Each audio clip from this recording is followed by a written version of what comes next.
Neurotransmisor, el podcast de neurociencia y educación.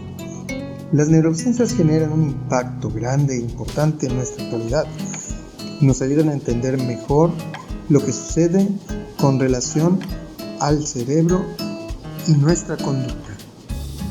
No dejes de sintonizarnos. Neurotransmisor.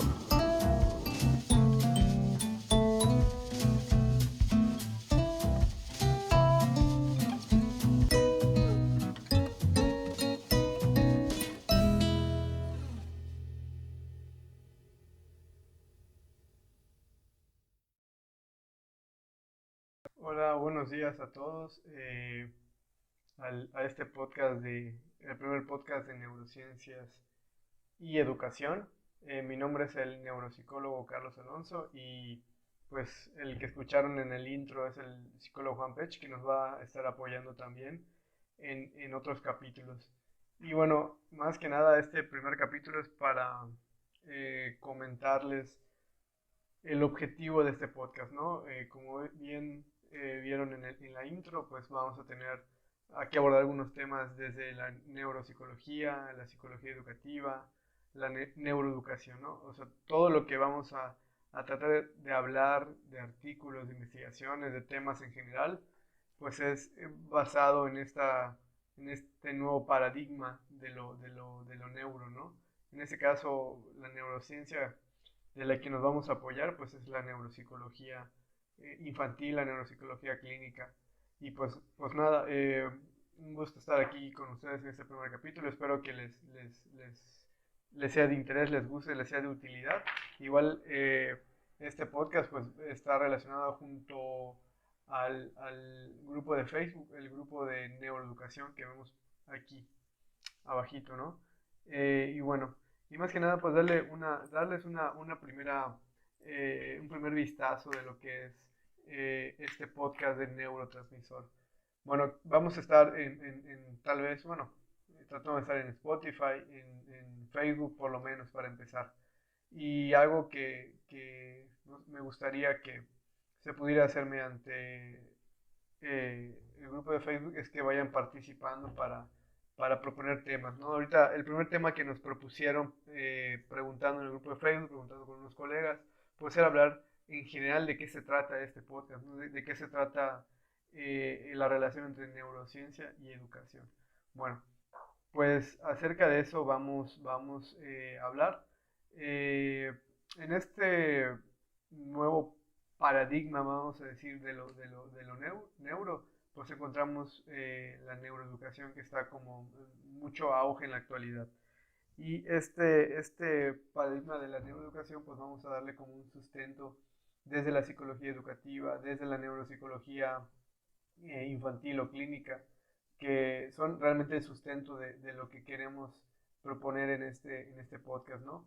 Primero, si definimos neuropsicología, es esa rama de la psicología que estudia todos los trastornos o alteraciones del cerebro en relación a la conducta, ¿no? Vamos a ver una expresión funcional conductual de un trastorno X, ¿no? Luego, la psicología educativa, vamos a ver todos los procesos mentales y la conducta implicados en el proceso de enseñanza-aprendizaje, ¿no? Y neuroeducación, pues, ese nuevo paradigma, este nuevo surgimiento que intenta unir la neurociencia con los procesos pedagógicos, ¿no? Entonces es muy interesante hablar de esto, ¿no? Es muy interesante hablar de todo lo que compone el cerebro, de todas las funciones, de todo lo que conlleva el funcionamiento del sistema del cerebro. Y bueno, un primer, digamos, como acercamiento a estos temas sería hablar de algunos conceptos, ¿no? Algunos conceptos básicos para que ustedes el día de hoy se lleven, ¿no? Se lleven y tengan en cuenta, sean padres de familia, sean madres de familia, sean maestros, sean psicólogos. Sí, este podcast igual es para muchas personas, ¿no? Para la comunidad educativa, psicológica, en trabajo también con el área de lenguaje, área psiquiátrica, etcétera, ¿no? Es para todos. Bueno, entonces algunos conceptos voy a ir mencionando para tener en cuenta en este primer acercamiento al podcast, ¿no? Primero, Pues importante, todo lo que hablemos de lo neuro, todo lo que hablemos de lo neuro, pues tiene que tener un sustento. Ese es uno de los grandes como problemas de este gran boom y este gran paradigma de todo lo neuro, que ahora cualquier cosa que suene neuro se puede hacer famosa, se puede hacer interesante y se puede llegar a aplicar en la escuela, ¿no? Entonces, el problema es no dejarse llevar por cualquier eh, hallazgo, ¿no? Sino hay que saber que ese hallazgo no directamente tiene una traducción a nivel pedagógico, ¿no? Y esa es una gran crítica de lo que se intenta con la neuroeducación, ¿no? O toda la neurociencia en la educación, que a veces es muy difícil traducir el hallazgo neurocientífico en la escuela, ¿no? Entonces, hoy les voy a hablar de algunos ciertos hallazgos, unas ciertas ideas claves para empezar a aplicar a nivel escolar, ¿no? Por ejemplo, eh, algo que tenemos que saber es que no todo lo que leamos en Internet es válido o va a funcionar en la escuela, ¿no? Entonces, por eso el primer punto sería hablar de que cada niño, cada niña tiene ciertas habilidades, ciertas características, tiene fortalezas, tiene debilidades, hablando cognitivamente, ¿no? Hablando de desarrollo cognitivo. Y eso nos va a dar la pauta para trabajar, ¿no? No la gran técnica, no porque yo te diga, haz esto o aquello, debemos inmediatamente aplicarlo, ¿no? Y eso incluye cualquier tipo de terapia, cualquier tipo de alimentación, ¿no? O sea, hay que, más que la técnica, hay que sustentar el trabajo en el niño, en el alumno, en el paciente, ¿no? Sería como el primer punto. Luego, dos, todo lo que vemos en el aprendizaje, todo lo que pasa en el aprendizaje pedagógicamente, no siempre tiene un sentido práctico en el cerebro, ¿no? Y algo muy importante que tenemos que tener con ese concepto es que el aprendizaje pedagógico es, no es natural en el cerebro, o sea, no tenemos una predisposición genética para aprender el conocimiento pedagógico, ¿no? Como el español, matemáticas, ¿no? No es igual que la predisposición, por ejemplo, para el desarrollo motor, para el desarrollo del lenguaje, para el desarrollo de la comunicación, de las habilidades sociales, de la convivencia, del apego. O sea, esos son procesos que de alguna manera están predispuestos de manera innata en el cerebro, en las personas, y que se generan con el contacto social, ¿no? En el aprendizaje pedagógico no es así.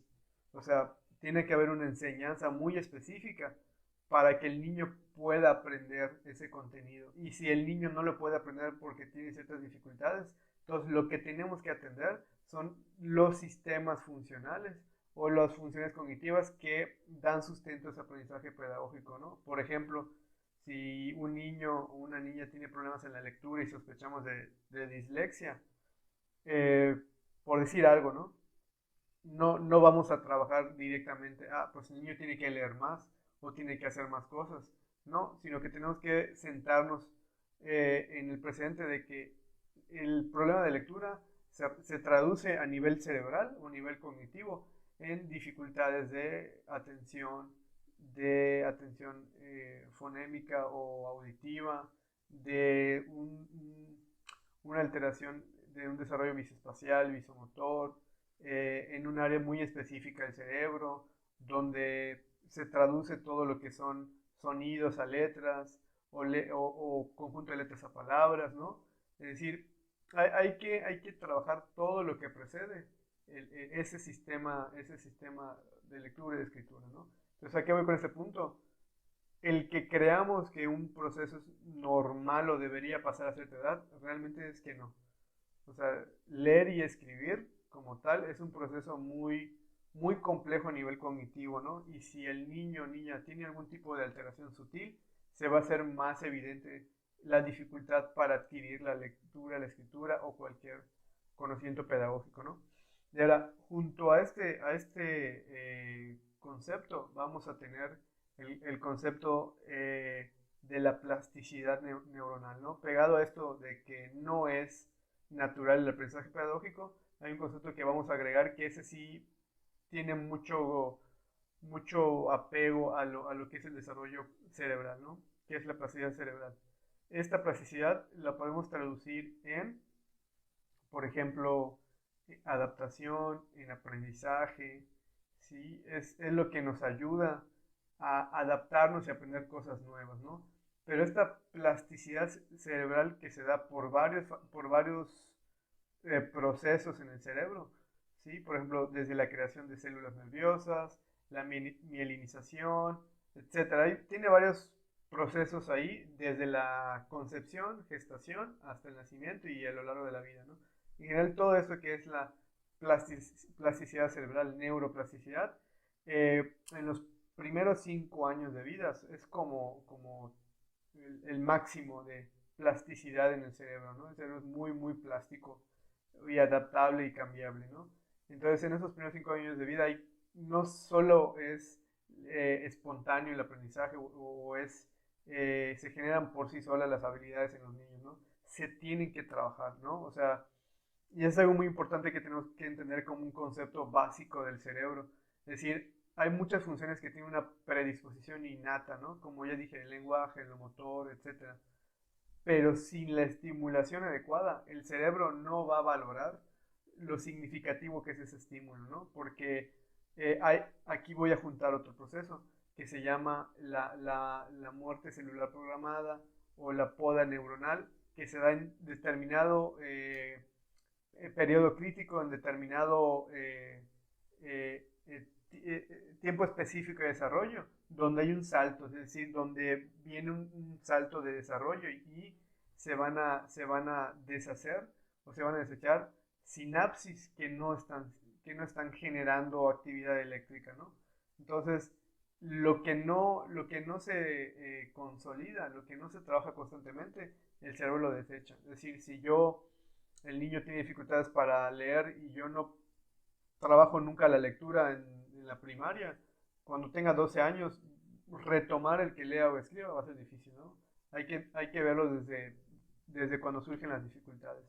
Entonces, eh, este proceso de muerte celular o apoptosis o poda neuronal, que lo que hace es matar la sinapsis o las redes dendríticas que no están teniendo actividad eléctrica, se desechan. ¿Por qué? Porque el cerebro no requiere consumir tanta energía, ¿no? Lo que requiere es ser económico, ser activo, o sea, no consumir recursos en sinapsis que no sirven, ¿no? Que no están dando ninguna utilidad. Entonces, lo que logra el cerebro con estos saltos o estas podas es reiterar, digamos, lo significativo de algunas conexiones y no de otras. Y las que no sean significativas o no tengan actividad constante, se desechan. Bueno, eh, otro tipo de concepto que tenemos que tener como un hallazgo neurocientífico que posiblemente se pueda aplicar a la educación, pues es el término de la estimulación, ¿no? Ya dijimos que la plasticidad es un proceso que ayuda a adaptarnos, ¿no? Que está basado en varios subprocesos, ¿no? A nivel neuronal, pero la estimulación es vital, es importantísima, ¿no? Y eso no solo a nivel escolar, sino incluso a nivel terapéutico en la rehabilitación neuropsicológica, etcétera. Si la estimulación y el trabajo constante ayuda a que el niño y la niña aprenda un tipo de habilidad, ¿no? Para que un tipo de habilidad sea aprendida por un niño o una niña, tiene que ser consistente y constante. O sea, de la misma manera presentado y cuando una vez lo domine, cambiar, ¿no? O sea, no puedo estar cambiando constantemente de actividad porque el niño no va a consolidar esa habilidad, ¿no? Y cuando me refiero a habilidad, me refiero a cualquier tipo de actividad, desde la lectura, escritura, habilidades de la vida diaria, ¿no? Dependiendo del grado de afectación del trastorno. Entonces, la constancia y el trabajo continuo de una habilidad o de una intervención va muchas veces a nivelar o va a reducir el impacto del trastorno, ¿no? ¿Y qué quiero decir con esto? Que muchas veces creemos, bueno, tiene un X trastorno que es de una gravedad moderada a severa. Ok, pero si nunca trabajas a lo largo de su infancia y adolescencia, esa afectación se va a hacer el doble o el triple porque no le estás dando recursos, ¿no?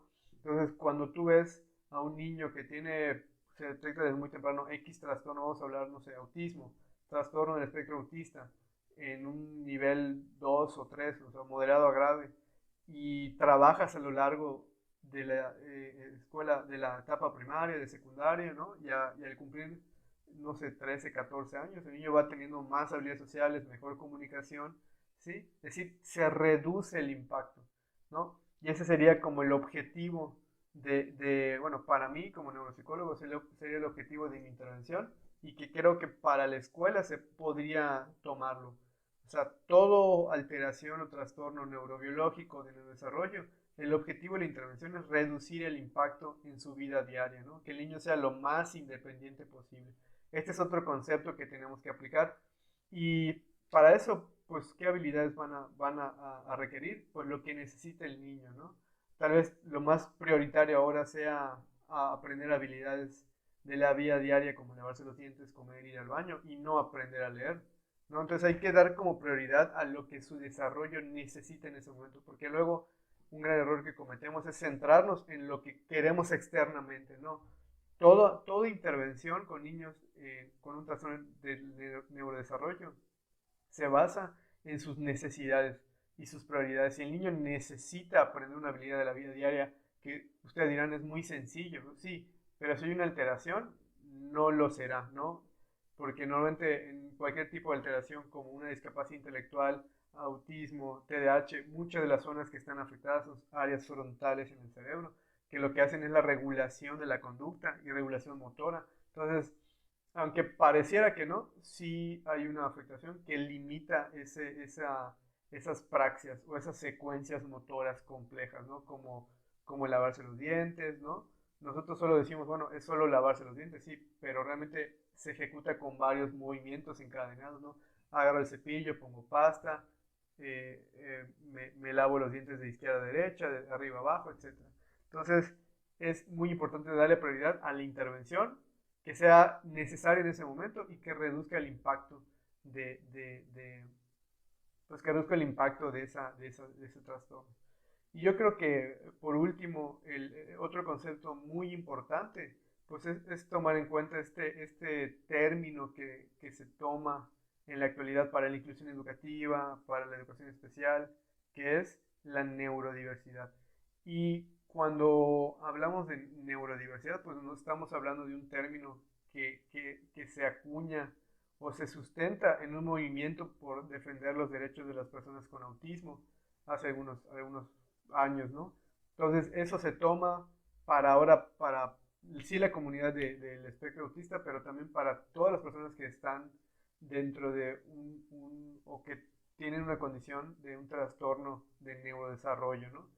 Entonces, lo que nos indica la neurodiversidad es que hay una diversidad funcional a nivel cerebral. Es decir, no hay que caer solo en la idea de que el niño tiene una discapacidad o tiene un trastorno, sino que también tiene habilidades por desarrollar. Tal vez no sean las que tú quieres, pero son las que él necesita o tiene, ¿sí?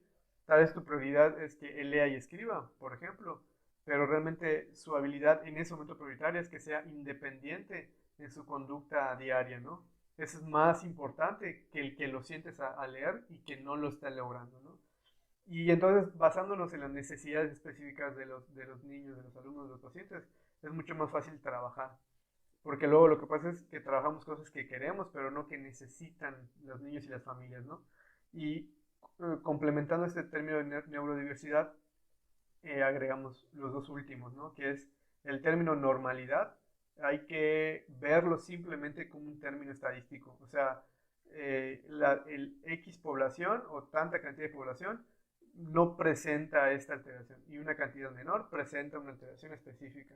Por lo tanto, el término normalidad es referencia a un dato estadístico, o sea, de la media, desviación, de esa media, etc. Por lo tanto, tenemos que incorporar el término en neurodiversidad, diversidad funcional, para darle ese valor que tenían o que siempre han tenido los niños y las niñas con algún trastorno. Ver sus habilidades, ¿para qué? Para no excluirlos, sino implicarlos, incluirlos, ¿no? Y bueno, Y también por último, en todo este proceso, no es solo trabajar con el niño específicamente, sino hay que trabajar con las familias, hay que involucrar en las familias y que las actividades puedan ser dentro de lo que se pueda realizar, lo más ecológicas y más funcionales. Por ejemplo, eh, yo puedo trabajar con un niño uno a uno, una actividad de estimulación en la atención selectiva, por ejemplo, ¿no? Que vaya seleccionando estímulos que yo le doy y vaya marcándolos, ¿no? Pero, ¿cómo sería si yo le marco una actividad X en la casa donde tenga que organizar sus juguetes por colores, por formas, por tamaño, ¿sí? A un niño de 5 o 6 años con algún tipo de trastorno, etcétera, ¿no? Entonces, eso en la casa le va a dar una organización, le va a dar una actividad lúdica y le va a dar pues, ciertas actividades estimulativas de un contenido, ¿no? Formas, colores, tamaños. Entonces, esas actividades como muy diversificadas y que unen muchos propósitos pueden servir, ¿no? Y obviamente también la familia tiene que ser como muy consciente de las dificultades y de las habilidades del niño, ¿no? Porque luego o caen en dos bandos, ¿no? O se sobreprotege o no se considera importante la intervención. Entonces ningún punto es bueno, siempre es el punto medio. Es decir, me preocupo, me ocupo para trabajar, pero tampoco lo sobreprotejo o lo limito, ¿no? Siempre hay que llegar a un punto medio. Y pues bueno, este es como este primer capítulo, este primer acercamiento a lo que será los capítulos del podcast de neurociencia y educación, neurotransmisor. Un gusto que me puedan escuchar, que lo puedan ver, que lo puedan compartir. Ahí están las redes sociales del proyecto del podcast mío, que es Neuroeducación. Le repito mi nombre, soy el neuropsicólogo Carlos Alonso y próximamente pues vamos a tener más temas. Igual les pido que puedan comentar qué temas se pueden abordar y pues ya próximamente tenemos presencia de unos colegas, otros compañeros para hablar y comentar amenamente acerca de todo lo que tenga que ver con neurociencia y educación. Entonces, que estén muy bien, nos vemos y muchas gracias.